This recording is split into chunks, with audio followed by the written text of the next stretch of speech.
¿Viste cuando dicen en la tele, eh, háblalo claro para la persona que está del otro lado de la tele?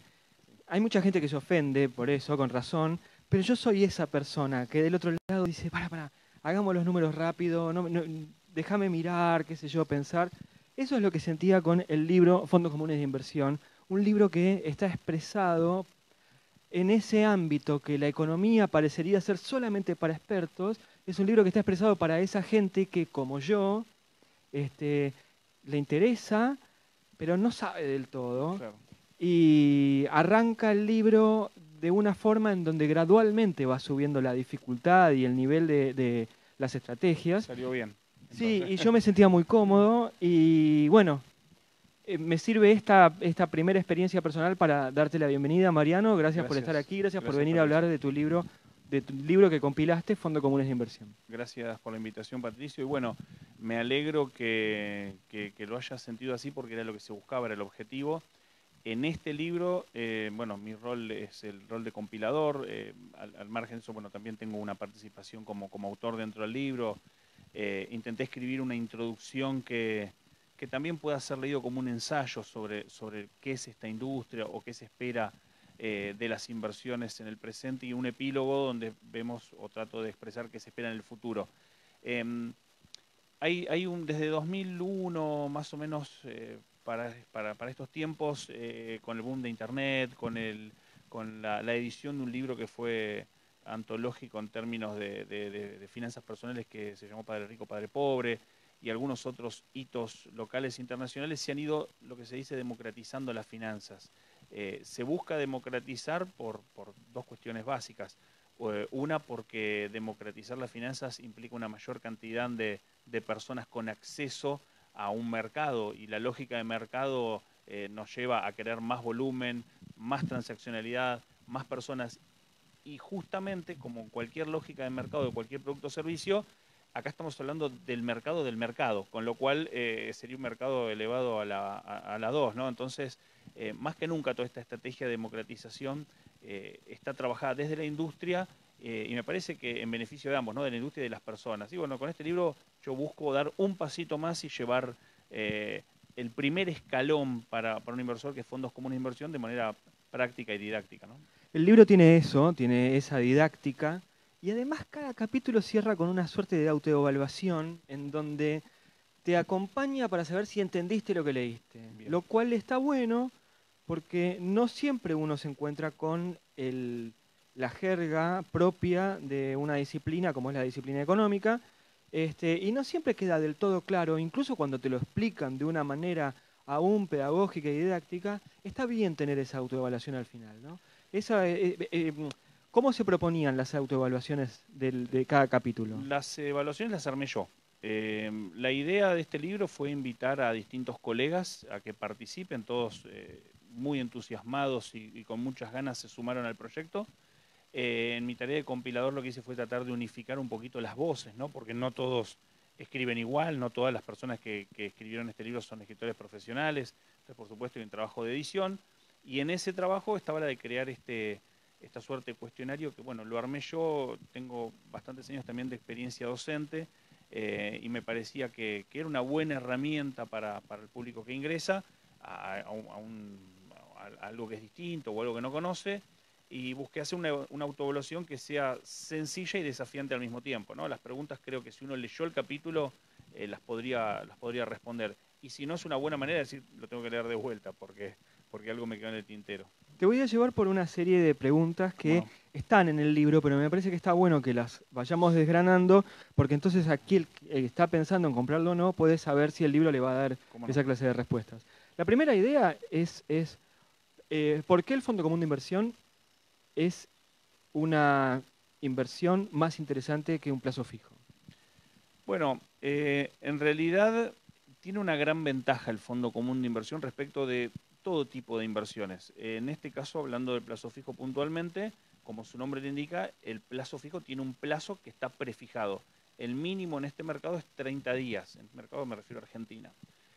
Entonces sucede, por ejemplo, una persona puede llegar a necesitar el dinero antes de esos 30 días, entonces los fondos comunes de inversión le dan la ventaja de tener liquidez en 24 horas. Liquidez en 24 horas quiere decir que puede retirar la plata en 24 horas. No tiene que esperar el vencimiento de nada. Eso es importante. Si vos me decís, no, pero bueno, yo podría esperar igual 30 días. Bueno, perfecto. Quizá la ventaja que tiene es la diversidad de activos que hay adentro de un fondo común de inversión. Eso es un punto que quise destacar bastante en la introducción y empezar con eso, porque cuando las personas hablan de fondos comunes de inversión, hablan como si fuese una única cosa. Y los fondos comunes de inversión no es más que una cajita que adentro pueden tener distintas cosas. Entonces, existen los fondos comunes de inversión de plazos fijos, que adentro que tienen plazos fijos de distintos bancos. Puede suceder que una persona diga, mira, yo no quiero poner X cantidad de dinero en un banco, porque ese dinero que ponen en el banco tiene un resguardo de Banco Central, y si vos lo superás ya deja de tener ese resguardo. Entonces, por ejemplo, o porque puede necesitarlo antes. Entonces, si me conviene un fondo común de inversión, porque hay una persona que diversificó en un montón de bancos y otros instrumentos asimilables al plazo fijo, y si yo necesito la plata en 24 horas, lo tengo sin comisión. Eso es importante también. La entrada y la salida en Argentina, en otros países se cobra entrar y salir. En Argentina es gratuito. Entonces, eso es relevante. Eso me llamó la atención. Quiere decir que si yo tuviera, digamos, un pequeño capital como para destinar a un fondo común, eh, no tengo que entrar con un mínimo porque no se van a quedar con una gran parte del dinero. Es muy bajo, son 1.000 pesos el mínimo de entrada en un fondo común de inversión. Por supuesto que los bancos te cobran, o las administradoras de fondos te cobran, pero no te cobran entrada y salida, te cobran lo que se llama un fee de administración. Dicen, bueno, para poner el caso que venimos tratando, en un fondo común de inversión de plazos fijos, te cobran más o menos el 0,75 anual, menos del 1%, que se cobra todos los días un poquito. Entonces, si vos estuviste 10 días, te van a cobrar el proporcional de 10 días. Si estuviste un mes, si estuviste un año, será completo. Hay otro instrumento que es relevante para compararlo con los plazos fijos, que son los fondos comunes de inversión de LEVAX. Las LEVAX son las letras del Banco Central, LEVAX quiere decir eso, letras del Banco Central, que no son plazos fijos, técnicamente son una letra, pero son muy parecidos en términos de que si uno va, pone plata, a los 30 días cobra, son parecidos. Una letra es como un pagaré. Es como un pagaré, perfecto. Entonces un fondo de LEVAX te permite tener una renta superior al plazo fijo. El LEVAX lo emite el Banco Central, que es el órgano de control de los bancos. Entonces te permite tener liquidez en 24 horas con un instrumento que tiene una tasa bastante por encima del plazo fijo. Podemos discutir si eso está bien, está mal para una economía, es otro debate. Pero de cara al inversor minorista, digamos, puede ingresar a una tasa promedio, te digo promedio porque hay distintos tramos de tasa y el Fondo Común de Inversión está obligado a invertir en varios tramos. Promedio anual 42-43% neto de comisiones de administración, es bastante mayor que los 30, 28, 33, 35 que te paga un plazo fijo dependiendo del banco. Entonces es un buen instrumento para empezar a invertir, para empezar a entender. Muchas veces, yo a veces cuento una anécdota, cuando empecé a invertir mi propio dinero, compré unos yuanes. Y algunos me decían, ¿para qué tenés dinero chino? Y bueno, me obliga a mirar, a saber que tengo que entender esa economía y empezar a prepararme, aunque tenía, no sé, el valor de $10. Si entiendo lo que decís, es el fondo común de inversión me da una rentabilidad superior a la inflación hoy en la actualidad, digamos a nivel Sí, promedio. hoy sí está ahí, también es otro debate discutir cuál es la inflación, pero sí, por lo menos te va a dar una rentabilidad mejor que el plazo fijo. Hoy el plazo fijo, te diría un muy buen plazo fijo, es 35% anual. Y vos tenés que la última licitación del EVAX del periodo de 30 días estuvo en el orden del 46. Un fondo común de inversión que tiene LEVAX cortas, medianas y largas va a estar en el 42, 43 neto de comisiones. Son 7, 8 puntos arriba del plazo fijo, eso es mucho. En un país como el nuestro, en donde la economía es corta, digamos, uno hace planes económicos a corto plazo y donde tuvimos una experiencia traumática en 2001, ¿cómo se piensa el Fondo Común de Inversión? O sea, ¿cómo se confía en un banco al donde vos le estás dando tus ahorros Sí, hoy en día? bien, excelente pregunta. Realmente pusiste el dedo en el lugar justo, porque en 2001, cuando ocurrió lo que se llamó el corralito, corralón, después de evaluación, etcétera, etcétera, hubo un instrumento que sufrió mucho, que fueron los fondos comunes de inversión. Esos los mantuvieron mucho tiempo en el ostracismo, principalmente porque se malvendían. Yo trabajaba en un banco internacional ese época, conozco perfecto lo que pasó y lo viví. Había incentivos, digamos, en términos de dinero para las personas que más vendían fondos comunes de inversión, y venía una persona que no conocía mucho y le decía, no, en lugar de tener el dinero en la caja de ahorro, póngalo en un fondo que es lo mismo. Y no es lo mismo. O voy a hacer un plazo fijo. No, no, haga un fondo que es lo mismo. En ese entonces, los fondos comunes de inversión de plazo fijos tenían bonos adentro. Y eso no se lo decían a la gente. Cuando hubo un default en 2002, el fondo común de inversión quedó afectado. Entonces hay gente que decía, yo tengo plata en caja de ahorro, lo vengo a buscar. No, usted tiene un fondo. Bueno, se armaban líos. Hoy por hoy, la gran ventaja es que se ha hecho un trabajo enorme desde la Cámara Argentina de Fondos Comunes de Inversión para que haya idóneos en cada sucursal bancaria y en cada entidad de fondos comunes de inversión para que no se malvendan. Entonces, de cara a eso, hay un trabajo enorme realizado. Después, por otro lado, la inversión en sí va a tener las dificultades propias que tenga el activo. Si vos tenés un fondo común de inversión de acciones, le irá como le vaya a las acciones en general. Si tenés un fondo común de inversión de LEVAX, le irá como le vaya a las LEVAX en general. Hay un mito urbano de que va a haber un nuevo corralito, de que las LEVAX no se van a pagar, etcétera, etcétera, etcétera, con algunas cuestiones que son fundadas y otras no. Entonces, bueno, eso es un análisis que tiene que hacer cada individuo con su asesor de inversiones para entender si su perfil de riesgo es el correcto para el tipo de inversión que está realizando. Por ejemplo, ayer bajaron las acciones muchísimo. Cuando hablas de perfil de riesgo es hasta qué lugar yo estoy dispuesto a correr el riesgo de dar X dinero al banco, a un fondo común. Tal cual lo decís, más le agrego, el perfil de riesgo tiene que ver con algo que en finanzas se llama volatilidad, ¿no? Vos decís, ¿qué es volatilidad? Volatilidad son las alzas y las bajas. Esto por ahí se grafica más en las acciones que tienen más volatilidad. Si vos ponés, no sé, 10.000 pesos y yo me digo, mira, mañana nos vemos de vuelta y tenés 9.800 y a vos te agarra un infarto, no era tu perfil de riesgo poner en acciones, porque las acciones, vos pones 10.000 hoy y mañana podés tener 10.800, 8.900, 10.500, puede variar, Hay una fluctuación muy va a haber grande. una fluctuación. Entonces, si vos no podés soportar esa fluctuación, ese no es el fondo común de inversión de acciones o las acciones, no es tu instrumento. Entonces vamos a ir a un fondo común de inversión, por ejemplo, de LEVAX, que es difícil que tengan pérdida, puede haber, hay un cierto tecnicismo por el cual pueden tener una baja muy pequeña transitoria, pero vos vas a ir incrementando tu capital en forma constante, digamos. Entonces, definir el perfil de riesgo es súper importante para definir en qué instrumento tengo que estar. Porque si vos no definís tu perfil de riesgo y no definís tus objetivos, vas a equivocarte en la herramienta que utilices. Es como querer, no sé, clavar un clavo con el talón del zapato.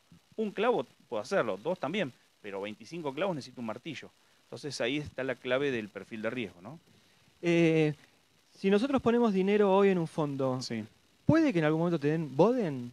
Digo, si llega a haber una situación como en el 88 u 89, Sí. donde no hay efectivo y te dicen, bueno, te doy un Boden 2010, ¿uno se puede comer algo así? Técnicamente, desde lo técnico, sí.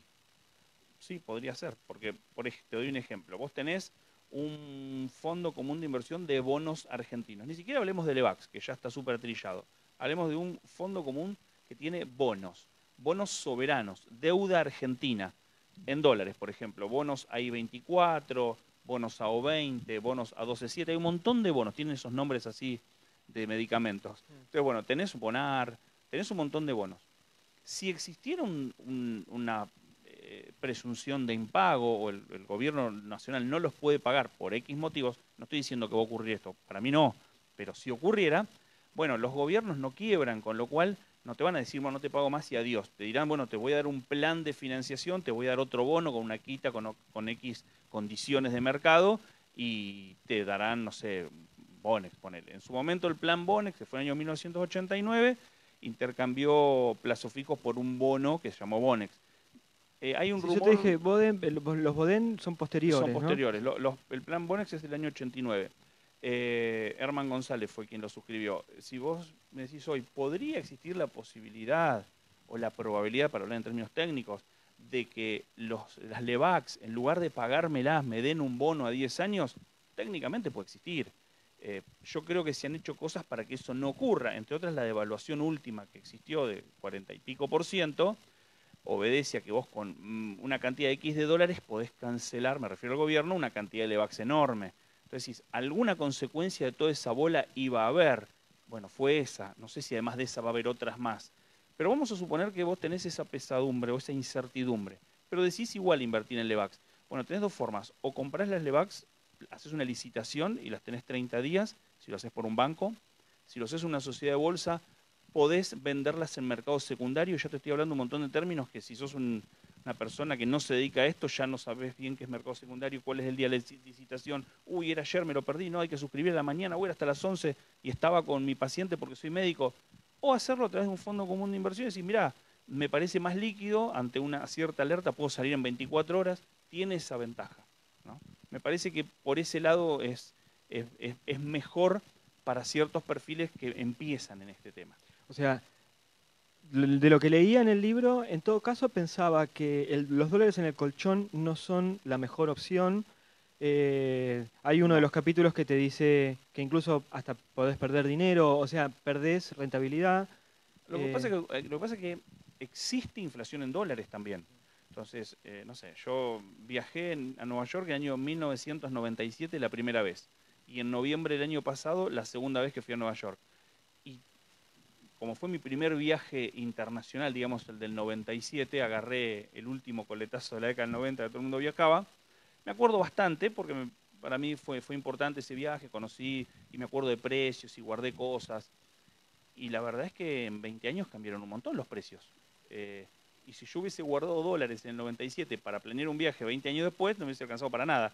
O sea que hay inflación en dólares. Entonces, si vos guardás el dinero bajo el colchón, no te digo en 6 meses, un año, pero en 5 años, y bueno, vas a poder comprar menos cosas que las que comprabas en el momento uno.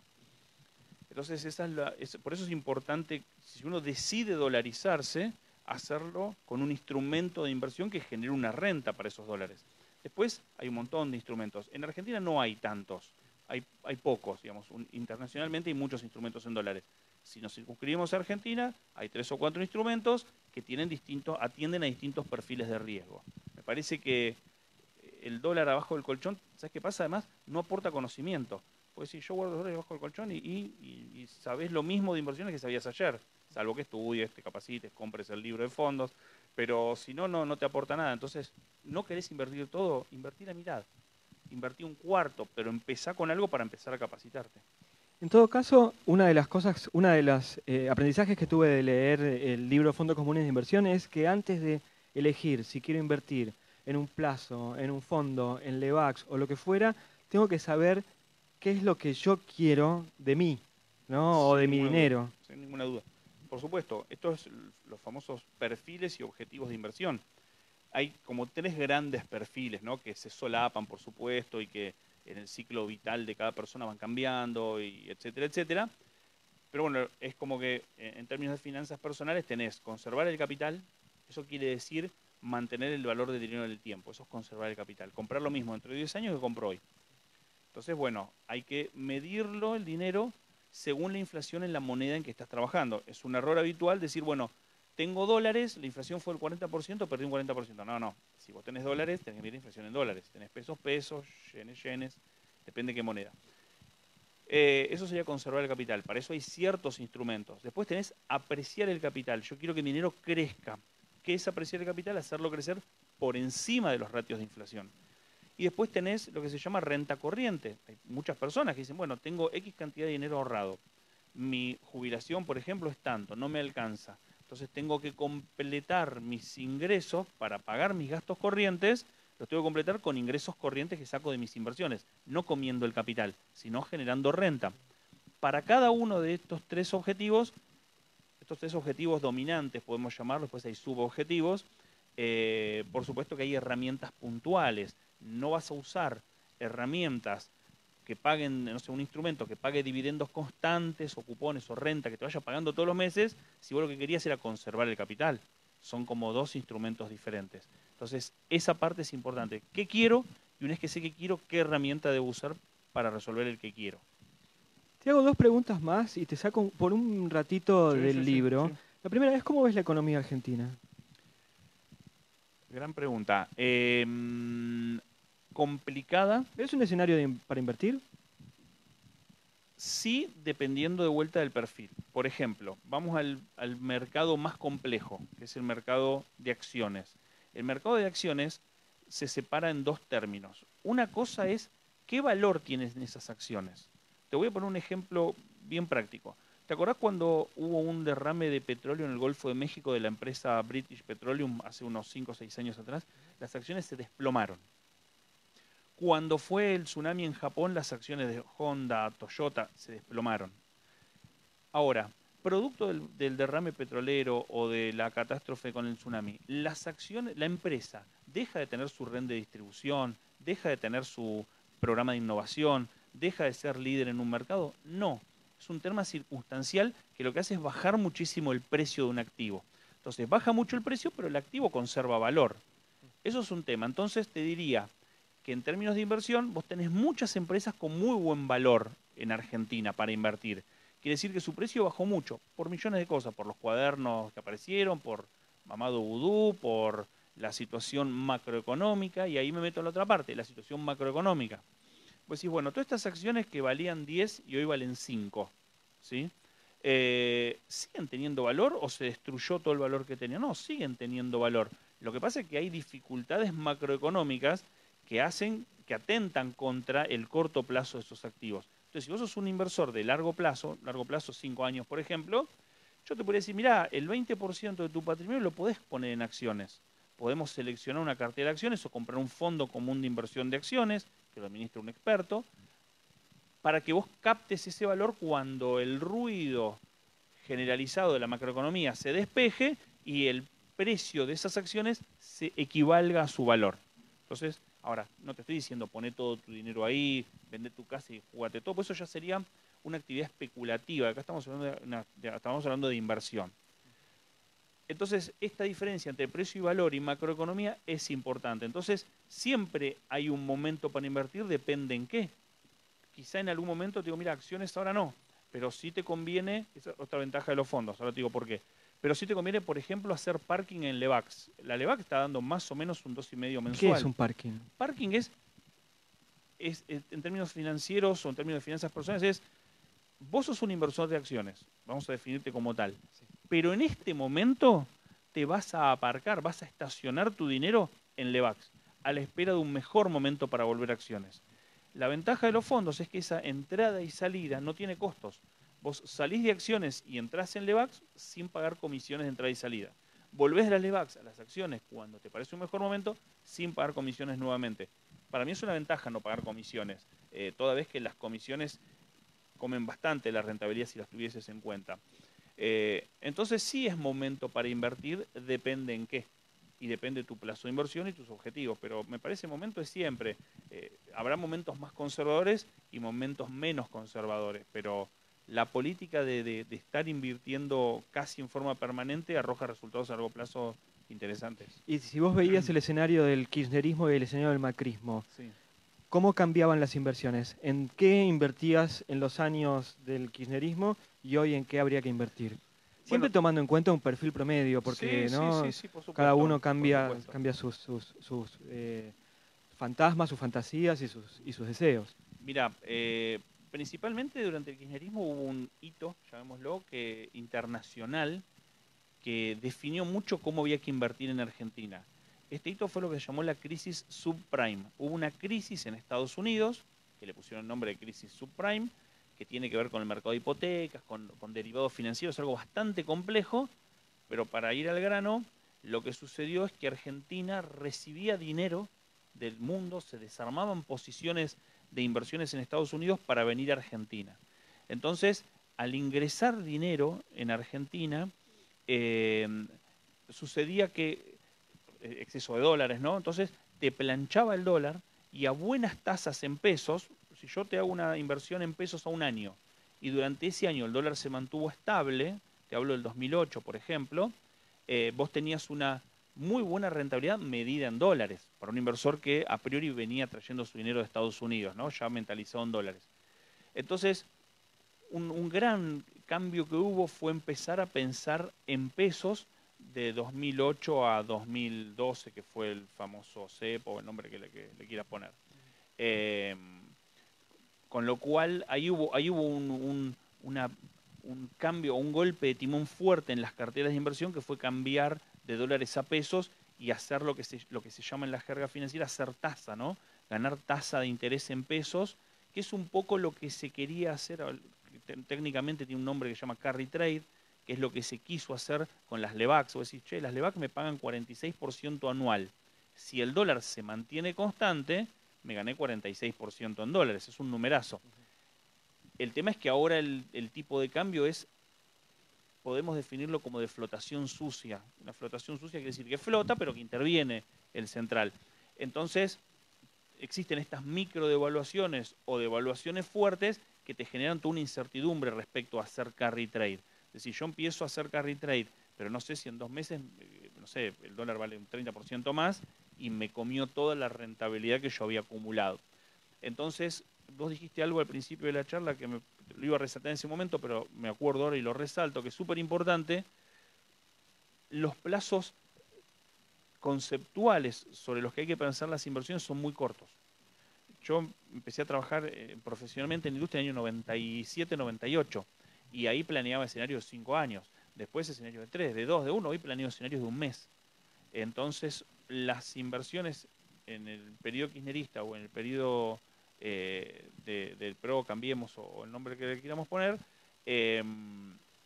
son distintas también en términos de que, bueno, el dólar libre, entre comillas, te genera un componente más de análisis que por ahí no estaba tan vigente o tan fuerte en la época del kirchnerismo, digamos. Esa me parece que es la gran clave del asunto hoy. Y luego otra que tampoco tiene que ver con fondos comunes de inversión, pero es algo que venimos hablando muchísimo. En Infobae tiene un cinturón, tiene un suplemento dedicado completamente a las monedas tipo Bitcoin. ¿Qué tenemos que saber de eso? Todo, todo, todo. Fundamental. Yo estoy aprendiendo y a pasos acelerados, pero en etapa de aprendizaje. A mí me gusta mucho la historia económica, financiera, es un hobby, digamos, me gusta leer mucho al respecto, y encontré un paralelismo interesante. Eh, Pensemos en el siglo XVII, más o menos, cuando los bancos comerciales, cada banco comercial podía emitir su propio dinero. Por supuesto, en el siglo XVII, sin X controles, se producían estafas, etc. Pero pensemos en el concepto, ¿no? Cada banco comercial emitía su propia moneda. Después viene una etapa de bancos centrales en la que vivimos ahora, donde los bancos centrales son los que tienen el monopolio de la emisión del dinero. En este sentido, las monedas digitales o las criptomonedas vienen de alguna manera a darle la potestad nuevamente a distintas entidades o bancos o no bancos a emitir su propio dinero y comercializar con él. Citibank, UBS, que es la Unión de Bancos Suizos, JP Morgan, hay un montón de bancos internacionales que están creando su propio dinero. Sin ir más lejos, te diría que las millas son dinero, si nos ponemos a pensar en términos de qué es dinero, ¿no? Pero en términos de criptomonedas decía que es importante ver todo porque el Bitcoin puede permanecer o no, no lo sé. El Ethereum puede permanecer o no, nadie lo sabe. Lo que sí creo que ya es imposible que deje de existir es el concepto de blockchain, que es la tecnología que está detrás o que es subyacente, digamos, a la creación de criptomonedas. Entonces, la transaccionalidad a través de blockchain es algo que cada vez va a crecer más y será el Bitcoin o el Patricio o el nombre que le quieras poner, pero que va a haber criptomonedas que lideren la transaccionalidad, no tengo ninguna duda. Bueno, esta última pregunta es una pregunta que me corre un poco del libro, pero es una pregunta que todos nos hacemos. Por supuesto. Yo quiero agradecerte que hayas venido. El libro me pareció, como te decía al comienzo, muy claro, muy didáctico. Para una persona como yo, que la economía siempre está trabajada por expertos y que en algún día me gustaría ver esos ahorros que tengo, dónde los puedo ubicar, me da como un primer análisis que me ayudó muchísimo. Te agradezco a vos y agradezco a todos los expertos que han colaborado en el libro y lo podemos recomendar largamente de nuestra página. Muchísimas gracias por haber venido. Gracias por la invitación. Gracias.